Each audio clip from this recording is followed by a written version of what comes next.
Have you ever sat across from someone you've known for decades and still felt alone? It's not that love disappeared. It's not that the years haven't been filled with shared meals, quiet nights, or even laughter. But somewhere along the winding road of aging, something subtle began to shift. Maybe it started when the children moved out and the house felt too quiet. Or maybe it began when illness crept in, or when retirement took away the structure that once kept you busy and distracted. Or maybe it was simpler than that, a slow drifting. Two people under the same roof, but no longer touching, no longer reaching. And then comes the silence. Not the kind that fills a peaceful evening, but the kind that aches. The kind that whispers, "Are we still connected? Does anyone still see me as more than just familiar?" Intimacy after 60 doesn't vanish overnight. It fades in small, unnoticed moments. The glance not returned, the hand not held, the desire you quiet because it feels too late, or maybe even selfish. But here's the truth that often goes unspoken. Our need for intimacy does not retire. It does not age out. It does not disappear. It simply waits patiently for us to remember that we are still worthy of it. Touch, connection, emotional closeness, these are not luxuries of youth. They are lifelines of the soul, no matter the number of candles on your birthday cake. So let me ask you gently, without judgment. When was the last time someone touched you not out of routine, but out of care? When was the last time you felt desired, not for your past, but for your presence? When was the last time you allowed yourself to want again? You are not too old to feel. You are not too late to open. You are not too far gone to begin again. And that's what this moment is, not a fix, not a promise, just an opening. A soft return to the warmth of closeness, to the quiet thrill of connection, to 5 simple, natural ways, not rushed, not forced, to gently awaken intimacy again. Let's take that first step, slowly, together. Her name was Ellen.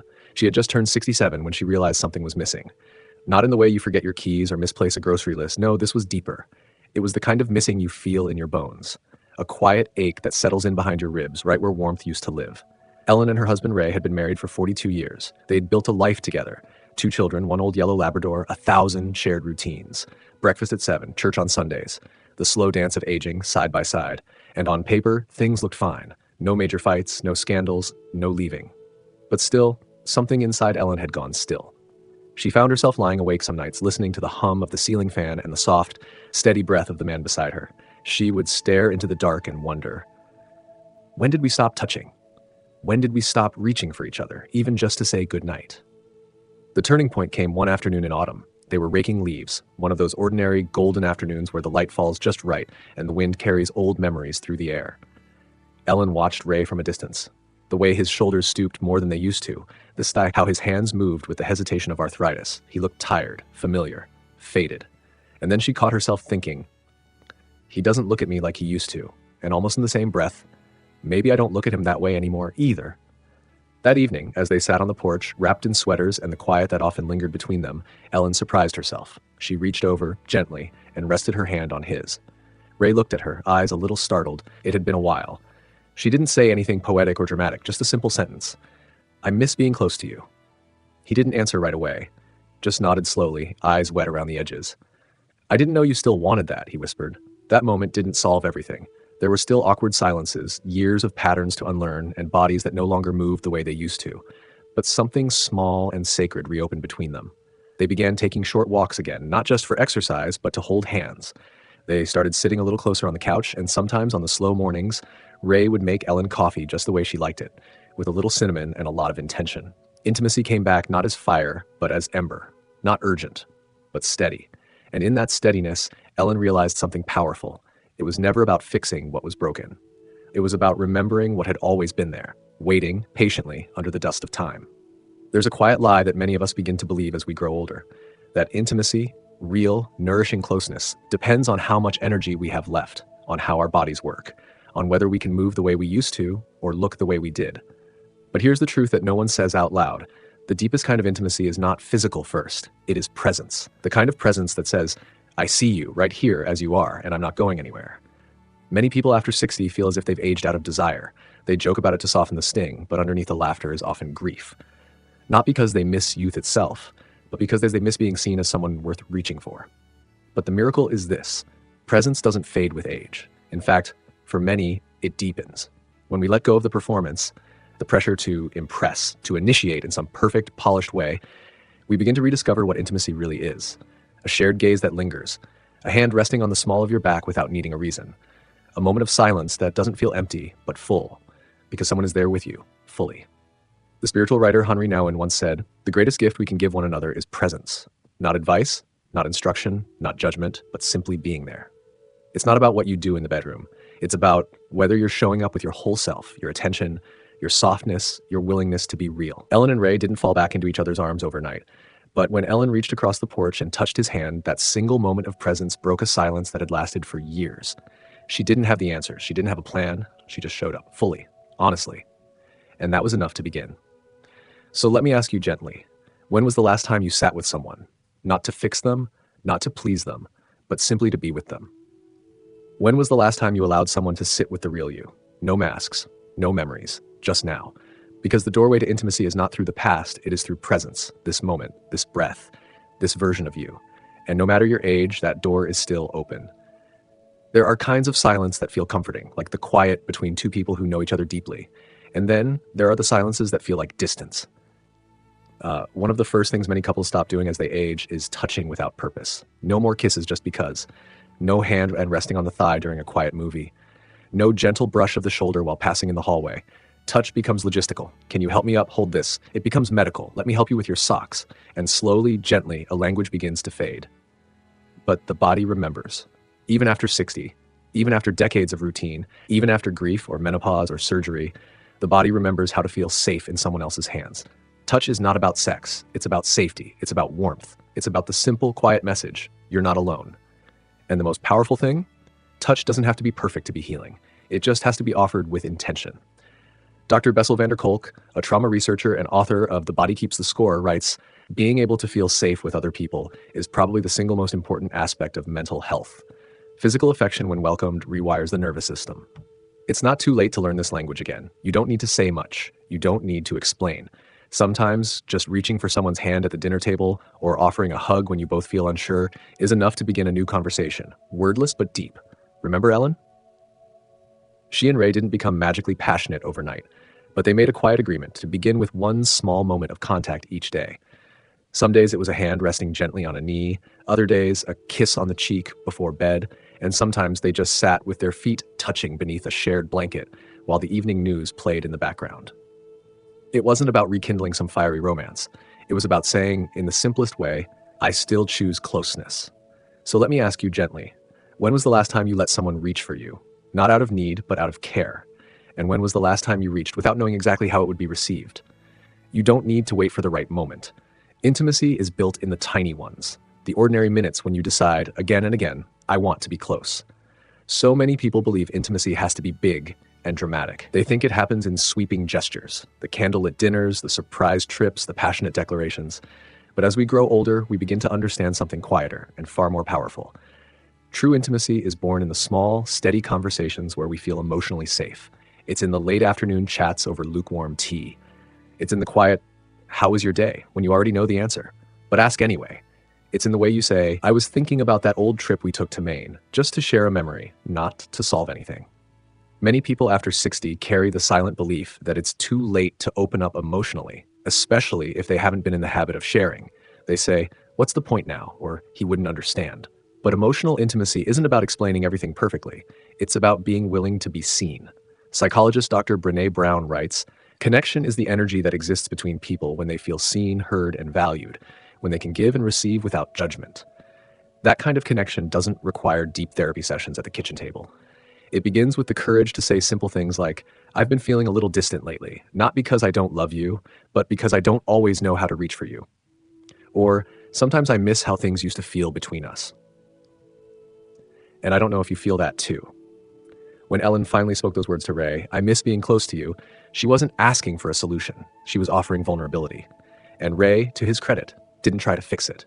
He just let the words land, let them breathe. Over time, those small emotional openings became a rhythm. They started checking in more often, not just about bills and appointments, but about how they were doing. They shared stories from the past they'd never told before. They laughed at old wounds and held each other through newer ones. The emotional safety came not from knowing what to say, but from showing up anyway. So let me ask you, gently, is there something you've been holding on to, not because it's heavy, but because you didn't think anyone would want to hear it? Is there a quiet truth inside you that's been waiting patiently to be spoken aloud? You don't have to say it all at once. You don't have to unpack it with perfect words. You only have to begin the conversation with softness, with trust, with hope.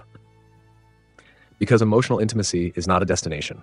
It's a space you create between two people who agree to keep showing up, imperfectly but honestly. There's a quiet grief many people carry into their 60s and beyond, one that's rarely spoken aloud. It sounds like this: I just don't feel like I used to. I'm not sure I even want that kind of closeness anymore, or if I'm allowed to. Desire for so long has been defined by energy and urgency.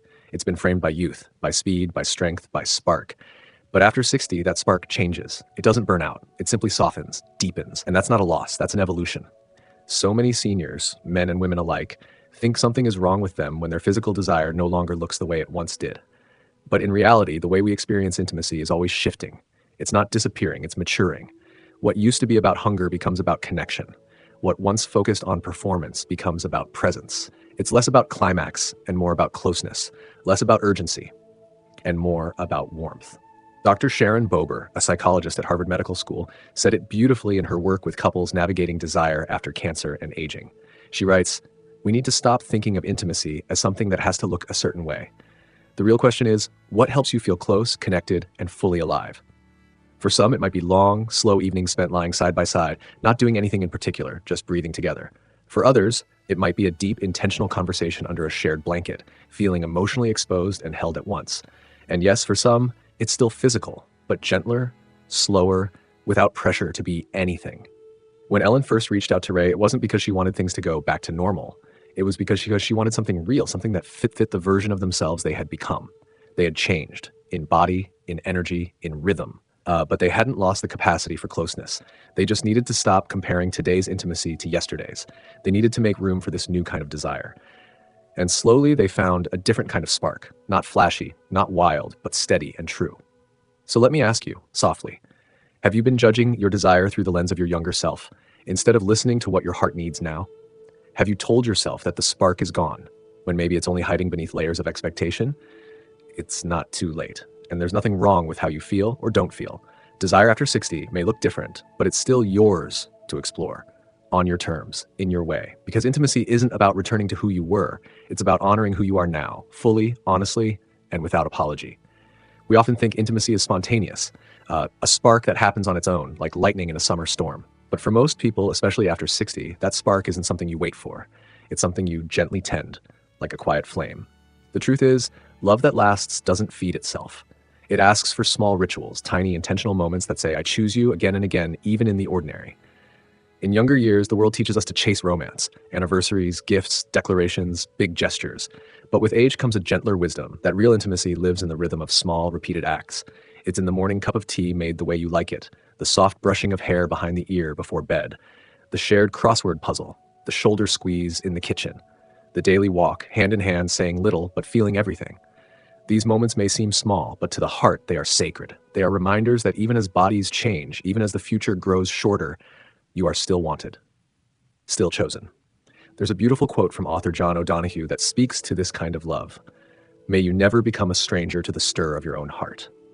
And we might add, may you never become a stranger to the stir of someone else's either. Ray and Ellen found their way back to each other not through grand romantic gestures, but through ritual. Every evening they began lighting a small candle before dinner. It was a quiet practice, no special meaning spoken aloud, but in time it became a symbol between them. This is our time. We are still here. We still matter to each other. On rainy days, they would listen to old records. Ray would reach out for Ellen's hand, not because the music demanded it, but because the rhythm of their days now invited it. The intimacy wasn't loud, but it was real. Ritual creates safety. It gives your nervous system something to count on. And from that safety, desire can return. Slowly, naturally. So let me ask you gently, what small act could become sacred in your relationship, or even just in how you care for yourself? Is there a rhythm waiting to be started, something daily or weekly that helps you feel connected, not only to another, but to your own aliveness? Because intimacy after 60 doesn't begin in the bedroom. It begins at the breakfast table, in the hallway, on a quiet afternoon walk. It begins with the simple, repeated choice to show up, heart open, eyes soft, willing to begin again, even now. Sometimes the hardest part about being close again isn't the distance between two people in a room, but the distance between two hearts carrying unspoken history. After 60, many couples carry not just wrinkles and routines, but quiet resentments, disappointments, or hurts that were never fully healed. Not because they didn't care, but because life kept moving and it felt easier to smooth things over than to dig them up. But here's the quiet truth no one likes to say out loud. unhealed pain becomes a wall, and walls are cold. Not every wall needs to be torn down with words, but to rekindle intimacy, emotional or physical, there must be some gentle space for forgiveness, for truth, and above all, for repair. This doesn't mean reliving every past argument. It doesn't mean assigning blame. It means offering a bridge. I know I hurt you before, and I want you to know I still care. Or I held that inside for a long time, and I'm ready to let it go. For us, for me, for peace. Psychologist Esther Perel, who has spent decades working with couples, says the quality of our relationships determines the quality of our lives. And repair, even late repair, is more powerful than we realize. Sometimes it's not about fixing what happened. It's about acknowledging that it mattered and allowing it to soften. For Ellen, this was one of the hardest things. One evening, after a gentle walk, she turned to Ray and said, "There were years when I felt alone beside you, and I didn't say anything because I didn't know how." Ray looked down, silent, then said softly, "I think I knew. I just didn't know what to do with it." No shouting, no blame, just a shared sadness. A crack in the silence. And from that space, something opened. They began to remember that part of intimacy isn't just about closeness, but about the safety to be honest. To say, that moment still stings sometimes, or I missed you back then, even while you were sitting right beside me. When we name what hurt without demanding anything in return, we create room for closeness to breathe again. So let me ask you gently, is there something you've carried quietly for too long that might be ready to be released? Is there a forgiveness waiting inside you, for them or for yourself, that could make space for something softer? You don't need a perfect apology. You don't need to go back in time. You only need a willingness to make this moment gentler than the last. Because healing isn't the end of intimacy. Often, it's the beginning. When people talk about intimacy, they often speak in twos. Couples, partners, companions, spouses. But sometimes the person we feel most distant from is ourselves. After 60, many experience deep shifts, retirement, empty nests, widowhood, changing bodies, and in the quiet that follows, a surprising loneliness can appear. Who am I now without the roles I used to play? What do I even want anymore, beyond routine and responsibility? Before we can invite someone else to truly see us, we often need to first return to our own hearts, because intimacy with others becomes richer when we learn to be tender with ourselves. To sit with our aging body and say, "Thank you, you've carried me through so much."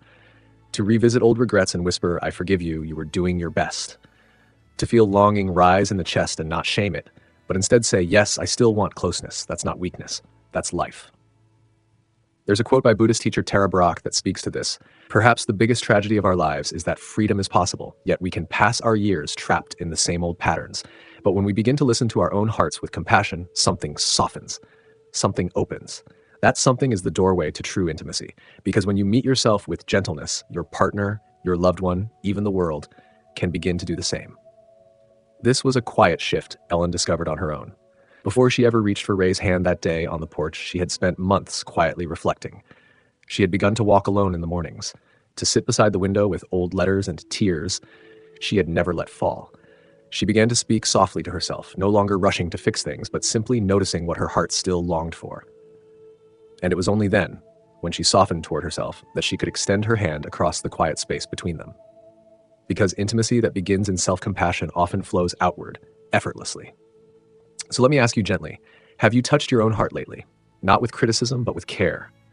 Have you allowed yourself to want again? Not just love from another, but peace with yourself. This chapter of life can feel like a turning point, but maybe it's not about turning back. Maybe it's about turning inward and then reaching out from that fuller, softer place. You are not behind. You are not broken. You are not too late. Sometimes the greatest intimacy begins not with a partner, but with a moment of honesty in the mirror. Take a breath with me, if you can. Not a deep one. Just gentle. Feel your feet where they are. Let your shoulders rest, even if it's just for these next few moments. Now, I want to ask you something. Not to pressure you. Not to fix anything. Just to wonder with you. When was the last time you truly allowed yourself to be close? Not just to someone else, but to your own truth. Not the version of you who has it all together. Not the one who knows what to say or when to smile, but the quieter self, the one who still hopes, who still aches a little, the one who maybe doesn't always feel seen, even in a familiar room. What would happen if you gave that part of yourself a little more attention? What if, instead of asking, "Why don't they reach for me anymore?" you softly asked, "Where can I begin to reach for myself and for them?" No big answers, no rush, just a whisper of willingness.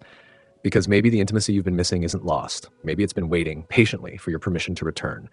And maybe that begins with one small step, a hand on your own heart, a kind word to your partner before bed, a simple question whispered into the evening air. Can we talk? Can we start again? Can we be softer with each other now? You are allowed to long for closeness. You are allowed to change the rhythm of how you love. And you are allowed to begin again, even now, no matter how long it's been. If something in this message made you feel just a little less alone, you are gently invited to stay a while. Comfort Corner isn't about fixing you. It isn't about pretending every day feels easy or every relationship is whole. It's simply a space for softness, for stories, for slow returns. And if that feels like something your heart needs, you are welcome here. You can subscribe if you'd like, but whether you do or not, know this: you are not forgotten, you are not invisible, and you are certainly not too old to feel deeply or to be felt in return. Let me leave you with one image. Picture yourself at the edge of a quiet morning, the house still, the light just beginning to rise, warm and golden. You sit beside someone you love, or maybe just beside yourself, hands wrapped around a cup of tea, and for one long, steady breath, you feel connected. Not because everything is perfect, not because you've returned to who you once were, but because you've allowed yourself, in this moment, to be open again. And that is enough. You don't have to go back in time. You don't have to be who you used to be. You only have to meet the morning as you are now, with a little more gentleness, and maybe if you're ready, with your hand resting in someone else's. Until next time, be kind to yourself, and let closeness find you, not through effort, but through presence.